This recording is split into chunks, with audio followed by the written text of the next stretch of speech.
السلام علیکم۔ یہ نیکسٹ پارٹ میرا what is the way forward, یہ جو کنٹروورسیز ہیں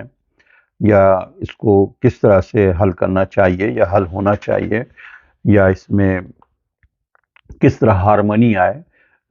دو فرقوں میں، اس کی کیا ہونا چاہیے سوسائٹی میں۔ تو بہرحال what is the way forward, اس میں آتا ہوں، قل یا اہل الکتاب تعالوا الی کلمۃ سواء بیننا وبینکم اللہ نعبد الا اللہ ولا نشرک بہ شیئا، یعنی اے پیغمبر تم یہود و نصارہ سے کہہ دو کہ اے اہل کتاب، اختلاف و نزاع کو چھوڑ کر، ساری باتوں کو چھوڑ کر اس بات کی طرف آؤ جو ہم میں اور تم میں کامن ہے، یکساں ہے، یعنی اللہ کے سوا کسی کی عبادت نہ کریں اور اس کا کوئی شریک یا کسی کو شریک نہ کریں۔ تو اب یہ اللہ کے رسول صلی اللہ علیہ وسلم جب کو اللہ تعالیٰ نے کہا کہ اہل کتاب سے آپ جو کامن گراؤنڈ ہے اس پہ آپس میں بات چیت کریں، اور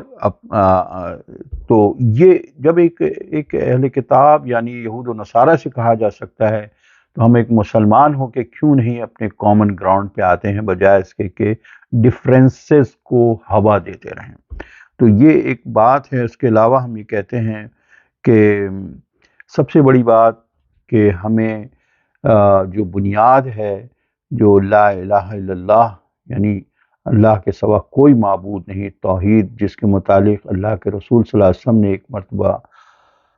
کہا، فرمایا کہ جس نے اس کلمے کو پڑھا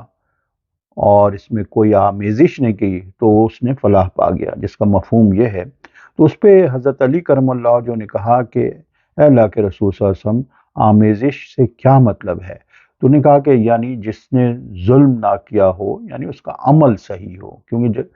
تو وہ اس نے فلاح پا لیا۔ تو اتنی بیسک سی چیز ہے فلاح پانے کے لیے، لیکن ہم بہت سارے فروعی مسائل، فقہ کے مسائل اور ہسٹری اور سب کی طرف الجھی ہوئی ہے پوری قوم، اور آپس میں جدل کی کیفیت ہے۔ اور تو یہ اس سے کیونکہ توحید ایک ایسی چیز ہے اسلام میں جو کہ اس اساس ہے سارے نظام کی، یعنی معاشرتی ہو، سیاسی ہو، اخلاقی ہو، عمرانی نظام ہو، اس سب کی بنیاد جو ہے توحید ہے۔ تو یونٹی جو ہے وہ اصل انڈر دا امبریلا آف توحید فرقہ واریت کا علاج ہے۔ اسی طرح شرک کے خلاف مل جل کر جدوجہد کرنا چاہیے، جس طرح سے کہ احمد جاوید صاحب اور علامہ جواد صاحب نے الحاد کے خلاف ایک پہلا سیمینار کیا تھا اور اس کی طرف ایک عہد کیا تھا، لیکن پھر شیطان نے بہکایا اور آپس میں پھر ٹوٹ پھوٹ ہو گئی، اور پھر ہم اسی طرح کی باتیں شروع ہو گئیں۔ ہمیں چاہیے کہ ہم دوبارہ اس کی طرف آئیں، اور یہ چاہیے کہ ہمیں نمبر 1 تو یہ، نمبر 2 یہ ہے کہ دونوں طرف کے اسکالرز کو چاہیے کہ مولوی حضرات ہوں یا اہل تشیع کے ذاکرین ہوں، تو علماء کو عوام میں اختلاف کو زیادہ فیول نہ کریں، تاکہ عوام میں لوگوں میں نفرت آپس میں پیدا ہو، اور ہیٹ اسپیچز سے روکنا چاہیے، جذبات کو ابھارنا نہیں چاہیے۔ اور یہ اس میں بڑے اسکالرز کو دونوں طرف کے مل کر کے اس کے لیے کام کرنا چاہیے۔ نمبر 3 یہ ہے کہ علماء اور مشائخ کو چاہیے کہ صرف عقیدے کی بات نہ کریں، بلکہ عمل پر بھی توجہ دلائیں، کہ آمنو کے ساتھ عمل الصالحات بھی ہے، یعنی 45 ٹائمز قرآن میں، لیکن ہم صرف ابھی تک اسی عقیدے کے تکبر میں پڑے ہوئے ہیں، کہ جس طرح کی کرسچینٹی میں اب ہے کہ اگر آپ نے حضرت عیسیٰ علیہ السلام کو مان لیا، چاہے آپ کے ڈیڈز کچھ بھی ہوں، وہ سیویئر ہیں۔ تو اسی طرح کی کیفیت یہاں بھی ہے، اسی طرح یہودیوں میں بھی ہے کہ ان کو آگ نہیں چھوئے گی، اس لیے کہ ہم مطلب ہے کہ دوزخ کی آگ ان کو چھو نہیں سکتی. تو یہ اس طرح کی خوش فہمیاں ہو گئیں، اور معاشرے میں صحیح معنی میں جو عمل ہے جس میں ظلم کے خلاف آواز بلند کرنا، انصاف دینا، جسے کہتے ہیں عدل هو اقرب للتقوی، جو انصاف جو ہے وہ تقوی سے قریب ہے. تو اس کے علاوہ پڑوسیوں کے حقوق ہیں، ان سب چیزوں کو اجاگر کرنے کی ضرورت ہے، جس میں حضور صلی اللہ علیہ وسلم نے ایک جگہ کئی جگہ فرمایا ہے کہ جس سے اس کے پڑوسی ریگارڈلیس آف اینی ریلیجن اگر تنگ ہیں تو اس کے ساری عبادات، سارے روزہ، زکوٰۃ سب جو ہے وہ ختم ہو جائے گا، اور وہ ڈسٹریبیوٹ کر دیا جائے گا دوسرے میں، اور وہ جہنم میں جائے گا. لا یؤمن، وہ ایمان والا ہی نہیں ہے. یعنی یہ ساری جو ایمان کے اور اعتقاد کے ہم جھگڑے تو کر رہے ہیں، لیکن ایک معمولی عمل کی بنیاد پہ وہ سب بیکار ہو جائے گا. تو ہمارا یہ مطلب ہے کہ یہ ساری چیزوں پہ ہائی لائٹ کرنا چاہیے. پڑوسیوں کے حقوق ہیں، والدین کے حقوق ہیں، والدین کے ساتھ اچھا برتاؤ کرنا، اسی طرح سے رشتہ دار ہیں، اسی طرح سے انسانیت کے لیے رحم اور محبت اور رواداری، یہ سارا کچھ جو اللہ کے رسول صلی اللہ علیہ وسلم نے کی جو سیرت طیبہ ہے، جس میں حضور صلی اللہ علیہ وسلم نے ایک غیر مسلم کے مسجد میں پیشاب کرنے کو بھی انہوں نے جو ہے وہ پانی سے خود دھویا، اور پھر اس پہ ناراض بھی نہیں ہوئے. اور یہ سارا واقعہ اللہ کے رسول صلی اللہ علیہ وسلم کی سیرت طیبہ پہ. تو سارا جو عقیدے کا تکبر جو ہے نا، یہ عام طور پر چاہے وہ سنی ہوں یا شیعہ ہوں، دونوں طرف ہے کہ تقسیم در تقسیم ہو رہی ہے، کہ کتنے سیکٹ اور فرقے بن رہے ہیں. اس کی وجہ یہی ہے کہ اصل جڑ کیا ہے؟ لا الہ الا اللہ، وہی شجر ہے. وہ اتنا کمزور ہو چکا ہے، علماء حضرات نے قرآن کو صرف اپنی حد تک محدود رکھا ہے. جس طرح 16 سینچری میں مارٹن لوتھر نے جو ریفارمیشن کیا تھا، وہ یہی تھا کہ بائبل کو ان لوگوں سے الگ کر کے کہ بھائی یہ صرف آپ کے یہ کلرجی ان کے درمیان نہیں، بلکہ عام لوگوں کو تو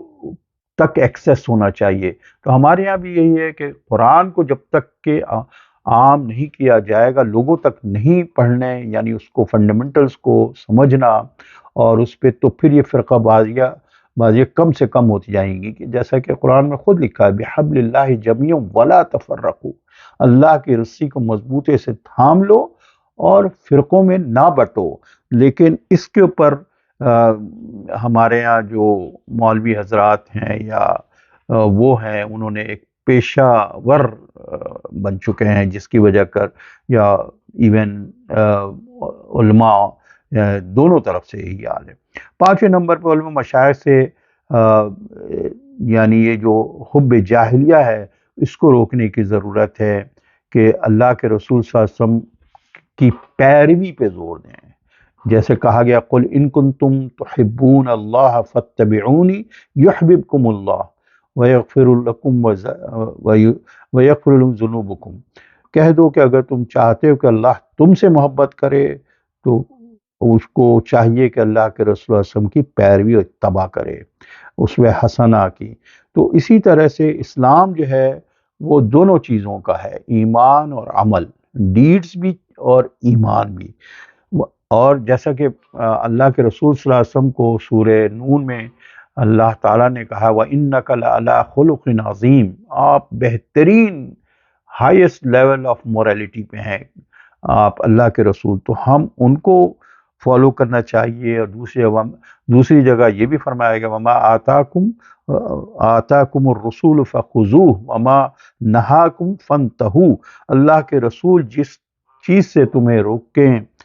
جس چیز کو تمہیں دیں اسے لے لو، جس سے منع کریں اس سے رک جاؤ. آخری بات میں یہ کہتا ہوں کہ جہاں سوچ و فکر اور تدبر میں اختلاف، جہاں سوچ و فکر ہوگا، تدبر ہوگا، وہاں اختلاف بھی ہوگا. یہ ایک اور اختلاف جو ہے یہ بھی ایک زندگی کا نام ہے. ہر جگہ اختلاف ہوتا ہے. ہمارے اپنی ہم دیکھیں اپنے جو ہمارا باڈی ہے، ہمارا جو جسم ہے، اس میں بھی جو ہاتھ کام کر رہا ہے وہ پیر نہیں کام کرتا، جو ہمارے اندر کے آرگنز کام کر رہے ہیں، جو آنکھ کام کر رہا ہے وہ کان نہیں کر رہا ہے، پورے جسم میں جو اعضا ہے، ہمارا وجود ہی کھڑا ہوا ہے اسی تضاد کے اوپر۔ اسی طرح سے کائنات میں بھی تضاد ہے کہ لیل و نہار ہے، پھر اسی طرح سے ہم جہاں دیکھتے ہیں تضادات ہوتے ہیں جسے ہم جوڑا بھی کہہ سکتے ہیں۔ تو ان تضادات یا اختلاف کو ہم سمجھتے ہیں کہ اسی میں وجود بھی ہے اور اسی میں یونٹی بھی ہے۔ ہمیں اس کو ختم کرنے کی ضرورت نہیں ہے کہ اگر ہم چاہیں کہ جو کام ہمارا دماغ کر رہا ہے وہی کام ہمارا قلب بھی کرے،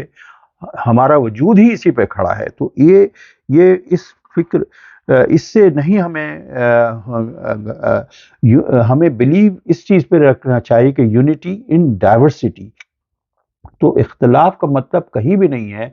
کہ وہ نفرت ہی پیدا ہو، یونٹی ڈائیورسٹی ہی میں ہوتی ہے۔ اگر کوئی 1.5 کی مسجد بناتا ہے اس میں بھی کوئی حرج نہیں ہے، پر صرف یہ ہے کہ احترام ہونا چاہیے، رواداری ہونا چاہیے، اور اس میں چاہیے کہ حکمرانوں کو گورننس ہو، لا ہو، لیجسلیشن ہو۔ پہلے تو تربیت ہونی چاہیے، اس کے بعد لا کو گورننس ہونا چاہیے صحیح، تب جا کے یہ ساری چیزیں رک سکتی ہیں۔ اس کے علاوہ اب آخری بات جو میں کہنا چاہتا ہوں کہ 1400 سال گزر گئے ہیں، اتنی بات لوگوں کے سمجھ میں نہیں آتی جو سورہ طٰہٰ میں ہے کہ فما بال القرون الاولیٰ، جب کہ موسیٰ علیہ السلام فرعون سے مخاطب تھے تو فرعون نے یہ کہا کہ یہ بتاؤ کہ تم اپنے دین کی جو بات کرتے تو ہم سے پہلے جو لوگ گزر گئے ان کا کیا ہوگا، وہ کیا کہاں گئے؟ تو اس پہ موسیٰ علیہ السلام نے کسی مناظرہ، کسی مجادلہ، کسی چاہے وہ امام راضی نہیں کی طرح نہیں، بلکہ ایک دائی، ایک دعویٰ کا جو انداز ہوتا ہے وہ یہ ہے علمہا عند ربی فی کتاب، کہ لا یضل ربی ولا ینسی، یعنی یہ سب کچھ اللہ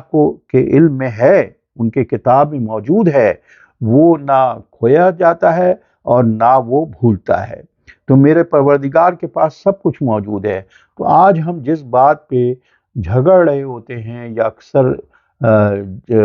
بحث و تکرار ہو رہی ہوتی ہے یا مناظرے کی کیفیت ہوتی ہے، ہمیں صرف یہی جو طریقہ موسوی کو اپنانا چاہیے، علمہا عند ربی فی کتاب، تو کہ اللہ کی کتاب میں سب کچھ ریکارڈڈ ہے۔ اب وہ واقعہ جو آج سے جنگ جمل ہے، جنگ صفین ہے، جنگ نروان ہے، یا کربلا کا واقعہ جو ہوا، یا جتنے بھی واقعات اس طرح کے جو بہت افسوسناک سانحہ ہوئے ہیں، یہ اللہ کے ریکارڈ میں سب کچھ موجود ہے اور وہ اللہ بہتر جاننے والا ہے۔ ہمارا کام کیا ہے کہ ہمیں چاہیے کہ ہمیں اس تلک امت قد خلت لہا ما کسبت ولکم ما کسبتم، جو انہوں نے کیا وہ ان کو ملے گا، اور ہم آج جو کر رہے ہیں ہمیں آج کی بات کرنا چاہیے، بجائے اس کے کہ ہم آپس میں بحث و تکرار، اور اپنے اعمال کو خود ہمیں دیکھنا چاہیے کہ جو ہمیں دین، ہمیں اسلام جو ملا ہے قرآن و سنت کے حساب سے ہمیں چلنا چاہیے۔ آخری بات میں یہ کہوں گا کہ یہ جو آیت ہے قُلْ كُلٌّ يَعْمَلُ عَلَى شَاكِلَتِهِ فَرَبُّكُمْ أَعْلَمُ بِمَنْ أَهْدَىٰ سَبِيلًا، اللہ کے رسول صلی اللہ علیہ وسلم کو اللہ تعالیٰ فرما رہے ہیں کہ ہر انسان اپنی شاکلتہ کے حساب سے عمل کرتا ہے، لیکن اللہ ہی کو پتہ ہے کہ کون سیدھے راستے پہ ہیں۔ شاکلتی کا کیا مطلب ہے یہاں پہ؟ شاکلتی کا مطلب ہے کہ ایک انسان کہاں ریز ہوا ہے، وہ کس جگہ ریز ہوا ہے، وہ اہل تشیع میں ہوا ہے، سنی حضرات میں ہوا ہے۔ اب جہاں جیسا ریز ہوا اس کے حساب سے اس کا حصہ ہوگا کہ اس کی کیا، یا کسی ایسے گھرانے میں ہوا ہے جہاں دینی نہیں ہوگا لیکن وہ دیندار بن گیا، تو سوال یہ پیدا ہوتا ہے، اور کچھ کمی ہے، کچھ ویکنیسز ہیں، تو یہ شاکلتی ایک جس انوائرمنٹ میں کوئی پلتا ہے یا اس کا ڈی این اے یا جو بھی کچھ کہہ لیں، اس لحاظ سے تو اس کا حساب قُلْ كُلٌّ يَعْمَلُ عَلَى شَاكِلَتِهِ، اس کے شاکلتی کے حساب سے وہ عمل کرتا ہے، اور اللہ ہی کو پتا ہے کہ کون سیدھے راستے پر ہے۔ تو اسی کے ساتھ میں اپنی بات ختم کرتا ہوں، اور ہمیں چاہیے کہ آپس میں ہم وحدت المسلمین کی طرف بڑھیں، اور آپس کے یعنی کو ایگزسٹنس پہ بلیو کریں، اور یگانگت ہو، ہم آہنگی ہو، محبت و آشتی ہو، اور جس میں جو اختلاف ہے اس اختلاف کو اس میں کوئی فرق نہیں پڑتا، لیکن اختلافات کو نفرت کی شکل میں تبدیل نہیں کرنا چاہیے، کیونکہ بہت نیچرل ہے جو ہم نے بتایا کہ آئنسٹائن بھی کہتا ہے mind is not in order. تو ایک مائنڈ کسی کا، ایک گھر میں بچوں کا کسی کا بھی ایک ذہن نہیں ہوتا ہے، تو ہم کیوں زبردستی چاہیں کہ سب ایک جیسے بن جائے. تو تضادات میں بھی جو ہے خود اللہ نعمت ہے، بہت بڑی نعمت ہے. تو اسی کے ساتھ میں اجازت چاہتا ہوں. وما علینا الا البلاغ.